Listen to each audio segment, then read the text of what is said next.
ഞാൻ ഇന്ന് സംസാരിക്കുന്നത് പ്രമേഹ രോഗിയുടെ ഒരു ദിവസത്തെ ജീവിതക്രമം എങ്ങനെയായിരിക്കണം എന്നുള്ളതിനെ പറ്റിയാണ്. ഈ രണ്ട് എക്സ്ട്രീംസും പ്രശ്നങ്ങളാണ്. അത് ജീവിതാവസാനം വരെ പാല് കുടിച്ചു കഴിഞ്ഞിട്ടുണ്ടെങ്കിൽ നല്ല ആരോഗ്യം വയ്ക്കും എന്ന് പറയുന്നത് ഒരു തെറ്റിദ്ധാരണയാണ്.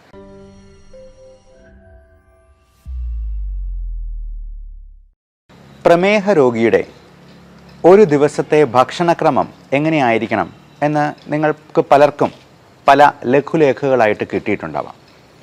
ഞാൻ ഇന്ന് സംസാരിക്കുന്നത് പ്രമേഹ രോഗിയുടെ ഒരു ദിവസത്തെ ജീവിതക്രമം എങ്ങനെയായിരിക്കണം എന്നുള്ളതിനെ പറ്റിയാണ്. ഭക്ഷണം മാത്രമല്ല, ജീവിത രീതിയും വളരെ വളരെ പ്രധാനമാണ്. ഒരാൾക്ക് പ്രമേഹം ഉണ്ട് എന്ന് കണ്ടെത്തിയെന്നാൽ അത് ഒരു 200-ലും കൂടുതൽ ഷുഗർ ലെവൽ നിൽക്കുന്നുണ്ട്, HbA1c ഒരു 7-ന് മുകളിലുണ്ട് എന്നുണ്ടെങ്കിൽ നമ്മൾ അപ്പോൾ മുതൽ പാലിക്കേണ്ടതായിട്ടുള്ള ചില രീതികളുണ്ട്, ജീവിതക്രമങ്ങളുണ്ട്.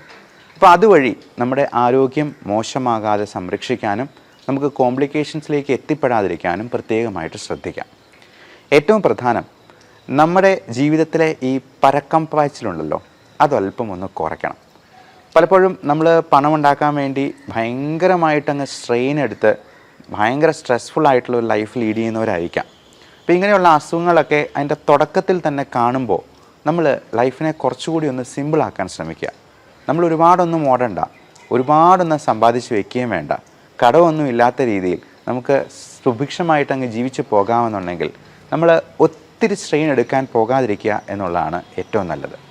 ചില ആൾക്കാരുണ്ട്, എന്നാൽ നേരെ തിരിച്ച് ഒരു പണിയും ചെയ്യില്ല, മഹാമടിയന്മാരായിട്ട് കഴിയുന്നത്. അങ്ങനെയുള്ളവർ ആ രീതിയും മാറ്റിപ്പിടിക്കണം. കാരണം ഈ രണ്ട് എക്സ്ട്രീംസും പ്രശ്നങ്ങളാണ്. നമുക്ക് എൻജോയ് ചെയ്ത് ചെയ്യാവുന്ന ജോലികൾ എന്തും നമുക്ക് ചെയ്യാൻ പറ്റണം. കൃഷിപരമായിട്ടുള്ള കാര്യങ്ങളിൽ നമുക്ക് നമ്മുടെ മനസ്സിൻ്റെ സ്ട്രെസ്സ് ഉയർത്താത്ത രീതിയിലുള്ള വലിയ കട്ടിപ്പണിയോ ഭാരിച്ച ജോലികളോ ഉത്തരവാദിത്തങ്ങളോ ഒന്നും ഏറ്റെടുക്കേണ്ട വരുന്നില്ല. നമുക്ക് ആസ്വദിച്ച് ചെയ്യാവുന്ന എന്ത് പണിയാണെങ്കിലും നമുക്ക് ചെയ്യാം. അതെപ്പോൾ നമ്മുടെ സ്ട്രെസ് ലെവൽ ഉയർത്തുന്ന ഒരു ഘട്ടത്തിലേക്ക് വരുന്നു എന്ന് തോന്നുന്നു, നമുക്ക് അവിടെ വെച്ചത് നിർത്താം. അതിന് താഴെയായിട്ടുള്ള ജോലി മാത്രം ചെയ്താൽ മതി. അപ്പോൾ രാവിലെ ഒരു 6 മണിക്കെങ്കിലും എണീക്കുക എന്നുള്ളതാണ് ഒരു പ്രമേഹ രോഗി അല്ലെങ്കിൽ ഇതുപോലെ ജീവിതശൈലി രോഗങ്ങളുള്ള ഏതൊരാളും ചെയ്യേണ്ടത്. 6-6:30 വരെ കിടന്നുറങ്ങുന്നതിനും കുഴപ്പമില്ല. എത്രയും നേരത്തെ കിടന്നുറങ്ങുക, എന്നിട്ട് നേരത്തെ എണീക്കുക എന്നുള്ളതാണ് നല്ലത്. അപ്പോൾ പ്രഭാത കർമ്മങ്ങളും പ്രാർത്ഥനയും ഒക്കെ കഴിഞ്ഞിട്ട് നമുക്കൊരു അരമണിക്കൂർ പുറത്ത് പ്രകൃതിയിലേക്കൊന്ന് ഇറങ്ങി അവിടുത്തെ കാഴ്ചകളൊക്കെ ഒന്ന് കണ്ട് ഒരു അരമണിക്കൂർ ചെറിയൊരു നടത്തം ആകുന്നത് വളരെ നന്നായിരിക്കും. നമുക്ക് പോസിറ്റീവ് എനർജി കിട്ടാനും. നമുക്കറിയാം, ഈ രാവിലെ സമയങ്ങളിലാണ് കിളികളൊക്കെ അവരുടെ ജോലിക്കായിട്ട് പോകുന്നത്. അപ്പോൾ പ്രകൃതിയുമായിട്ട് ഇണങ്ങി നിൽക്കുമ്പോൾ നമുക്ക് ഒരുപാട് പോസിറ്റീവ് എനർജി കിട്ടുന്നുണ്ട്. ആ ഒരു എനർജി നമ്മുടെ ദിവസം മുഴുവൻ നമ്മുടെ കൂടെ നിലനിൽക്കുകയും ചെയ്യും. അപ്പോൾ രാവിലെ എണീക്കുമ്പോൾ തന്നെ വേണമെങ്കിൽ ഒരു കട്ടൻ കാപ്പി കുടിക്കാം. അപ്പോൾ ഈ കട്ടൻ കാപ്പി എന്ന് പറയുമ്പോൾ അതിൽ മധുരം ഇല്ലാത്തത് കുടിക്കുന്നതാണ് ഏറ്റവും നല്ലത്. ചിലർക്ക് മധുരമില്ലാതെ കാപ്പി കുടിക്കാനായിട്ട് കഴിയില്ല. അപ്പോൾ അങ്ങനെയുള്ളവർക്ക്, അങ്ങനെ നിർബന്ധമുള്ളവർക്ക് മാത്രം നമുക്ക് വേണമെങ്കിൽ ഷുഗർ ഫ്രീ ഉപയോഗിക്കാവുന്നതാണ്. ഷുഗർ ഫ്രീ ഗോൾഡ് പോലുള്ള സാധനങ്ങൾക്കൊക്കെ പഞ്ചസാരയോട് വളരെ അടുത്ത് നിൽക്കുന്ന മധുരം തന്നെ തരാനായിട്ട് പറ്റും. ഒരു കാരണവശാലും പഞ്ചസാര, ഉപ്പ് ഇതിൻ്റെ ഉപയോഗം പരമാവധി കുറയ്ക്കുക എന്ന് തന്നെയാണ് പറയാനുള്ളത്. ഗ്രീൻ ടീ നല്ലതാണ്. ഗ്രീൻ ടീ ആണെങ്കിലും ദിവസം 1-2 തവണ കുടിച്ചാൽ മതിയാവും. ഒത്തിരി കുടിക്കുന്നത് ഈ ചായ കാപ്പി പോലുള്ള സാധനങ്ങളാണെങ്കിലും അഭികാമ്യമല്ല. ഈ പാല് ഒഴിച്ചുള്ള ചായ കാപ്പി നമുക്ക് ഒരു നല്ല ഭക്ഷണമല്ല. പാല് കുടിക്കുന്നത് കുഞ്ഞുങ്ങൾക്ക് വേണ്ടി അവർക്ക് മാത്രം ഡൈജസ്റ്റ് ചെയ്യാൻ പാകത്തിനാണ്. അപ്പോൾ പാല് തന്നെ ഒരു പരിധിയിൽ കൂടുതൽ കുടിക്കുന്നത് പുളിച്ചുതേട്ടലുണ്ടാക്കാനും ഒക്കെ കാരണമായേക്കാം. പശു അതിൻ്റെ ക്രാവിന് വേണ്ടി സൂക്ഷിച്ചു വെച്ചിരിക്കുന്ന പാലാണ് നമ്മൾ അടിച്ചു മാറ്റി കുടിക്കുന്നത്. അത് ജീവിതാവസാനം വരെ പാല് കുടിച്ചു കഴിഞ്ഞിട്ടുണ്ടെങ്കിൽ നല്ല ആരോഗ്യം വയ്ക്കും എന്ന് പറയുന്നത് ഒരു തെറ്റിദ്ധാരണയാണ്. അതേസമയം അത് തൈരാക്കിയോ അല്ലെങ്കിൽ മോരും വെള്ളമായിട്ടോ ഒക്കെ കുടിച്ചു കഴിഞ്ഞിട്ടുണ്ടെങ്കിൽ അതിൽ ലാക്റ്റിക് ആസിഡ് ബാസിലസ് അടങ്ങിയിട്ടുണ്ട്. അതുകൊണ്ട് നമ്മുടെ ദഹനത്തിനെ പ്രോപ്പറാക്കി അതിനെ സംരക്ഷിക്കാനും സഹായിക്കാനുമുള്ള കഴിവുണ്ട്. ഇനി കട്ടൻ കാപ്പിയൊക്കെ കുടിച്ച് നമ്മുടെ പ്രഭാത കർമ്മങ്ങളൊക്കെ കഴിഞ്ഞു, ചെറിയൊരു നടത്തം കഴിഞ്ഞു, നമുക്ക് എക്സസൈസ് എന്ന കാര്യത്തെക്കുറിച്ച് ചിന്തിക്കാം. ഒരാളുടെ എക്സസൈസിൽ 3 കമ്പോണൻസ് ഉണ്ടാവണം. അതിന് എയ്റോബിക് കമ്പോണൻ്റ് ഉണ്ടാവണം, സ്ട്രെങ്തനിങ് ഉണ്ടാവണം, സ്റ്റാമിന കൂട്ടുന്ന രീതിയിലുള്ള എക്സസൈസ് ഉണ്ടാകണം. ഇങ്ങനെ 3 കമ്പോണൻസ് ആണ്. അപ്പോൾ എയ്റോബിക് എക്സസൈസ് എന്ന് പറയുമ്പോൾ നമ്മൾ ഉദ്ദേശിക്കുന്നത് നമ്മുടെ ഹാർട്ട് റേറ്റ് 140 വരെയെങ്കിലും ഉയർത്തുന്ന രീതിയിൽ. അപ്പോൾ ചുമ്മാ ഒരു നടത്തം എന്ന് പറയുന്നത് അതൊരു മടിയന്മാരുടെ വ്യായാമമാണ്. അതിനൊരു വ്യായാമമായിട്ട് കൂട്ടാൻ പറ്റില്ല. അപ്പോൾ ഇങ്ങനെ 140 വരെ കൂട്ടണമെന്നുണ്ടെങ്കിൽ നമ്മൾ എന്ത് ചെയ്യണം? ഒന്നെങ്കിൽ ഒരു 100 ജമ്പിങ് ജാക്സ് ചെയ്യാം, 100 പ്രാവശ്യം ഒന്ന് ചാടിയാൽ മതി, അവിടെ തന്നെ പുറത്തോട്ട് ഇറങ്ങണ്ട. ഇപ്പോൾ മഴയൊക്കെ ആയതുകൊണ്ട് പുറത്തോട്ട് ഇറങ്ങാൻ പറ്റിയെന്ന് വരില്ല. 100 പ്രാവശ്യം ചാടാം, അല്ലെങ്കിൽ ഒരു 50 പുഷപ്പ് എടുക്കാം. അത് നമുക്ക് 2-3 ഇടവേളകൾ ഇട്ട് വേണമെങ്കിലും അങ്ങനെ ചെയ്യാം. അപ്പോൾ 140 വരെ നമ്മുടെ ഹാർട്ട് റേറ്റ് കൂട്ടിയെന്നാൽ മാത്രമേ അതിനെ എയ്റോബിക് വ്യായാമം എന്ന് വിളിക്കാൻ പറ്റുള്ളൂ. 2 സ്ട്രെങ്തനിങ് കമ്പോണൻ്റ് ഉണ്ടാവണം. നമ്മൾ വെയിറ്റ് ട്രെയിനിങ്, ഇപ്പം ഡംബൽസ് എടുക്കുന്നതൊക്കെ സ്ട്രെങ്തനിങ് ആണ്. പുഷപ്പിനും അതിൻ്റെ ഒരു സ്ട്രെങ്തനിങ് കമ്പോണൻ്റ് ഉണ്ട്, നമ്മുടെ മസിൽസിനും ഒക്കെ വ്യായാമങ്ങൾ കിട്ടുന്ന രീതിയിൽ. അതുപോലെ സ്ക്വാറ്റ്സ്, പുഷപ്പിന് പോലെ തന്നെയാണ് സ്ക്വാറ്റ്സ് എന്ന് പറയുന്നത്, ഇരുന്നിട്ട് എണീക്കുന്ന രീതിയിലുള്ള എക്സസൈസ്. കൈ നേരെ വെച്ചതിന് ശേഷം മുട്ട് മടക്കി ഇങ്ങനെ ചെയ്യുന്ന എക്സസൈസ്, അത് ഒരു 20 പ്രാവശ്യം നമുക്ക് ചെയ്യാവുന്നതാണ്. അതേപോലെ തന്നെ ഇങ്ങനെയുള്ള ഡംബൽ ഉപയോഗിച്ചിട്ടുള്ള എക്സസൈസും വെയിറ്റ് ട്രെയിനിങ്ങും നമുക്ക് ഇഷ്ടം പോലെ വ്യായാമങ്ങൾ, ഇപ്പം സംശയങ്ങളുണ്ടെന്നുണ്ടെങ്കിൽ നിങ്ങൾക്ക് തന്നെ ചോദിക്കാവുന്നതാണ്. ഇത്തരത്തിലുള്ള എക്സസൈസുകൾ നമുക്ക് 20 മിനിറ്റ് മുതൽ ഒരു 30 മിനിറ്റ് വരെ എങ്കിലും ചെയ്തിരിക്കണം എല്ലാ ദിവസവും. നമ്മൾ ആ എക്സസൈസ് ചെയ്യുമ്പോൾ തന്നെ ആ ദിവസം മുഴുവൻ ആ ഊർജം നിലനിൽക്കും എന്നുള്ളത് നിങ്ങൾക്ക് തന്നെ അനുഭവിച്ചറിയാവുന്ന കാര്യമാണ്. പിന്നെ അടുത്തത് ബ്രേക്ക്ഫാസ്റ്റിലോട്ട് വരാം. നമുക്കൊരു 8-9 മണിയാകുമ്പോഴത്തേക്കും തന്നെ ബ്രേക്ക്ഫാസ്റ്റ് കഴിക്കാനായിട്ട് നോക്കാം. അത് ഒത്തിരി താമസിപ്പിക്കാതിരിക്കുകയാണ് നല്ലത്. അപ്പോൾ അതിന് തൊട്ട് മുമ്പായിട്ട് നമുക്ക് വേണ്ട മരുന്നുകൾ, ഇപ്പം മെറ്റ്ഫോമിൻ, ഗ്ലിമിപ്രൈഡ് പോലുള്ള ഷുഗറിൻ്റെ മരുന്നുകളൊക്കെ ഭക്ഷണത്തിന് മുമ്പ് അല്ലെങ്കിൽ ഭക്ഷണത്തോടൊപ്പം കഴിക്കാനായിട്ടാണ് പറയാം. ഭക്ഷണം ഒന്ന് കഴിച്ച് തുടങ്ങിയതിന് ശേഷം വേണമെങ്കിൽ കഴിക്കാം. ഗ്യാസ്ട്രൈറ്റിസ് ഉള്ളവർക്ക് ഗ്യാസിൻ്റെ ഗുളിക അതിന് മുമ്പായിട്ട് അരമണിക്കൂർ മുമ്പ് കഴിക്കാനായിട്ട് പറയാം. അപ്പോൾ ഈ മരുന്ന് കഴിക്കാനായിട്ട് നമുക്ക് കൃത്യമായിട്ട് മൊബൈലിൽ അലാം വെച്ച് ശ്രദ്ധിക്കാം. നമുക്ക് മൊബൈലിൽ തന്നെ 3-4 പ്രാവശ്യം അലാം വയ്ക്കാം. ഇതടിക്കുമ്പോഴത്തേക്കും നമുക്ക് പോയി മരുന്ന് കഴിക്കുകയും അതിനുശേഷം ഭക്ഷണം കഴിക്കുകയും ചെയ്യാം. അപ്പോൾ ഭക്ഷണത്തിൽ നമ്മൾ ബ്രേക്ക്ഫാസ്റ്റിൽ എന്തൊക്കെ ചെയ്യണം? നമുക്ക് ഏറ്റവും നന്നായിട്ട് കഴിക്കാവുന്നൊരു സംഗതി ബ്രേക്ക്ഫാസ്റ്റാണ്. അപ്പോൾ നമ്മൾ ഈ എക്സസൈസൊക്കെ ചെയ്യുമ്പോഴത്തേക്കും നമുക്ക് അല്പം വിശപ്പും കൂടെ ആകും. അപ്പോൾ കാർബോഹൈഡ്രേറ്റിൻ്റെ അളവ് കുറയ്ക്കുക.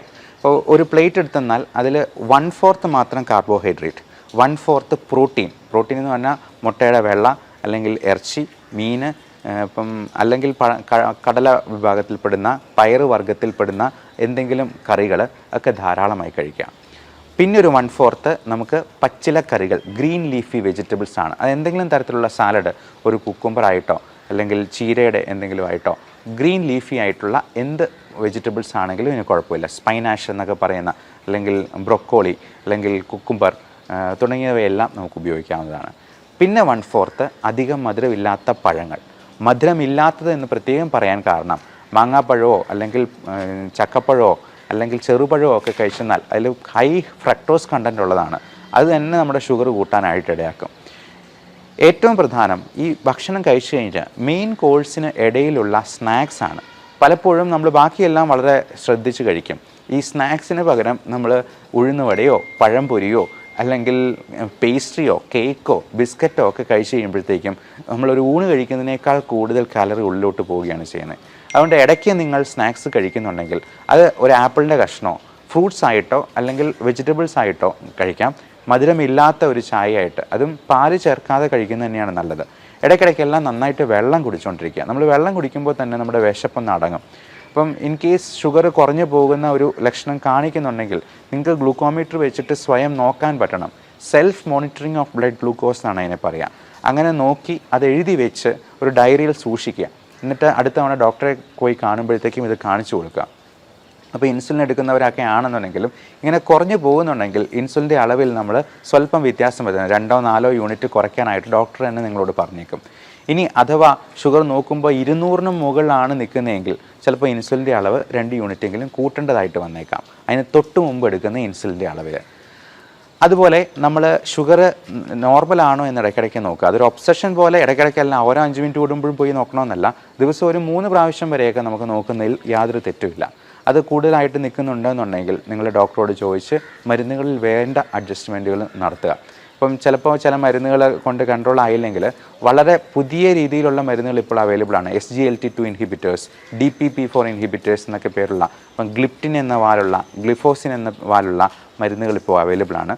അതെല്ലാം നമുക്ക് അവരുടെ ഡോക്ടറുടെ നിർദ്ദേശപ്രകാരം നമുക്കൊന്ന് മാറ്റി അത് ഹൃദയത്തിൻ്റെ ആരോഗ്യത്തെ സംരക്ഷിക്കുന്ന, കിഡ്നിക്കും ലിവറിനും ഒന്നും യാതൊരുവിധ ടോക്സിസിറ്റിയും ഉണ്ടാക്കാത്ത രീതിയിലുള്ള മരുന്നുകൾ ഇന്ന് അവൈലബിൾ ആണ്. ഇനി ജോലിക്ക് പോകുന്ന ആൾക്കാർ, ഇപ്പം ജോലിക്ക് പോകുമ്പോഴത്തേക്കും നമ്മൾ ഈ ട്രാഫിക്കും അങ്ങനെയുള്ള കാര്യങ്ങളൊക്കെ ഉള്ളതുകൊണ്ട് ഇതെല്ലാം നമ്മുടെ സ്ട്രെസ് ലെവലെ ഉയർത്താൻ സാധ്യതയുണ്ട്. അപ്പം നമ്മുടേതൊരു സിമ്പിൾ ലൈഫ് ആകാനായിട്ട് സിംപ്ലിസിറ്റിയാണ് നമുക്ക് ഏറ്റവും വലിയ, സിംപ്ലിസിറ്റിയാണ് ഏറ്റവും നല്ല സോഫിസ്റ്റിക്കേഷൻ എന്ന് പറയാറുണ്ട്. അതായത് സോഫിസ്റ്റിക്കേഷന് വേണ്ടി നമുക്ക് ഏറ്റവും സിമ്പിളാകാൻ പറ്റുമോ അത്രയും സിമ്പിളാവുക എന്നുള്ളതാണ്. അപ്പോൾ ഇപ്പോൾ ജോലിക്ക് പോകുന്നതാണെന്നുണ്ടെങ്കിലും നമ്മൾ ഓട്ടിപ്പിടിച്ച് ബസ്സിലൊക്കെ കയറി പിടിച്ച് പോകുന്നതിനേക്കാളും നമുക്ക് സ്വതന്ത്രമായിട്ട് ഇച്ചിരി ഒരു 5 മിനിറ്റ് നേരത്തെ ഇറങ്ങിയിട്ടാണെങ്കിലും നമ്മൾ തിടുക്കം കൂട്ടാതെ വളരെ സാവധാനം വണ്ടി ഓടിച്ചാട്ടുന്നതാണെങ്കിലും ജോലി സ്ഥലത്തെത്തുക. ജോലിയിലാണെങ്കിലും അധികം സ്ട്രെസ് ഉണ്ടാക്കാത്ത രീതിയിൽ അതിനെ പരിമിതപ്പെടുത്താനായിട്ട് നമുക്ക് കഴിയണം. മാത്രമല്ല ഈ ജോലിക്കിടയിൽ നമുക്ക് ടെൻഷൻ ഉണ്ടാക്കുന്ന സംഗതികൾ ഉണ്ടാകുമ്പോഴത്തേക്കും അതിനെ ഒന്ന് ലഘൂകരിക്കാൻ പറ്റിയ രീതികളും നമുക്ക് വേണമെങ്കിൽ ജോലിയിൽ തന്നെ ക്രമീകരിക്കാവുന്നതാണ്. പലപ്പോഴും വലിയ കോർപ്പറേറ്റ് കമ്പനികളൊക്കെ അവരുടെ ജോലി സ്ഥലം ഏറ്റവും മനോഹരമാക്കി വെക്കുന്നതിൻ്റെ കാര്യം ഇതാണ്. കാരണം ജോലി സ്ഥലത്ത് ഏറ്റവും നന്നായിട്ട് കൂടുതൽ സമയം ചെലവഴിക്കാനായിട്ട് അവരുടെ എംപ്ലോയീസിനെ പ്രാപ്തമാക്കുന്ന രീതിയിൽ അതിനെ മോഡിഫൈ ചെയ്യുകയാണ് ചെയ്യുന്നത്. അപ്പോൾ പലപ്പോഴും ഞങ്ങളുടെ ക്ലിനിക്കിലോ ഹോസ്പിറ്റലിലൊക്കെ ആണെന്നുണ്ടെങ്കിലും ചെറിയൊരു പാട്ട് വയ്ക്കും, ചിലപ്പോൾ ടി വി വയ്ക്കും. അപ്പോൾ ടി വിയിലെ ഒരു പാട്ടോ മ്യൂസിക്കോ ഒക്കെ പ്ലേ ചെയ്യുമ്പോഴത്തേക്കും നമ്മൾ പോലും അറിയാതെ കൂടുതൽ ഊർജ്ജത്തോടു കൂടി നമുക്ക് ജോലി ചെയ്യാനായിട്ട് കഴിയും. ചില സർജന്മാരൊക്കെ ആണെന്നുണ്ടെങ്കിൽ അല്ലെങ്കിൽ ഞങ്ങൾ പ്രൊസീജിയർ ചെയ്യുമ്പോൾ ബ്രോങ്കോസ്കോപ്പി എൻഡോസ്കോപ്പി ഒക്കെ ചെയ്യുമ്പോഴത്തേക്കും സൈഡിലൊരു ചെറിയ പാട്ടും വയ്ക്കും. അപ്പോൾ പാട്ട് വയ്ക്കുമ്പോഴത്തേക്കും നമ്മുടെ സ്ട്രെസ്സിനെ ഒന്ന് കുറയ്ക്കാനായിട്ട് അതിന് അത്ഭുതകരമായിട്ടുള്ള ഒരു കഴിവുണ്ട്. അതുപോലെ നമ്മൾ വർക്ക് ഇൻ സ്റ്റൈൽ എന്ന് പറയും. ചില സർജൻസ് ഒക്കെ ആണെന്നുണ്ടെങ്കിൽ അവർ ഈ സർജറി ചെയ്യുന്നതിൻ്റെ ഇടയിൽ കത്രികയൊക്കെ ഇങ്ങനെ തിരിക്കുന്നത് ഒരു സ്റ്റൈലിൽ നമ്മുടെ രജനീകാന്ത് തിരിക്കുന്ന പോലെ ഇങ്ങനെ തിരിച്ച് കാണിക്കാറൊക്കെ ഉണ്ട്. അതുപോലെ അവർ സർജറി കഴിഞ്ഞെന്നാൽ ഗ്ലൗസ് ഊരിയിട്ട് ഇങ്ങനെ ഒരു ആക്ഷൻ കൊണ്ട് ഗ്ലൗസ് നേരെ പോയി വേസ്റ്റ് ബിന്നിൽ പോയി വീഴുന്ന രീതിയിൽ ഒരു സ്റ്റൈൽ കാണിക്കാറുണ്ട്. അപ്പോൾ ഇങ്ങനെയുള്ള സ്റ്റൈലുകളും തമാശകളും ഒക്കെ നമ്മുടെ ജോലി ഭാരത്തെ കുറയ്ക്കുന്ന രീതിയിൽ, അപ്പോൾ ഒരിക്കലും നമ്മുടെ ജോലിയെ കോംപ്രമൈസ് ചെയ്തുകൊണ്ടല്ല, പേഷ്യൻസിന് എന്തെങ്കിലും പ്രശ്നം ഉണ്ടാകുമ്പോൾ നമുക്ക് ഈ പറഞ്ഞ പോലെ സ്റ്റൈൽ കാണിച്ചുകൊണ്ട് നിൽക്കാനൊന്നും കഴിയില്ല.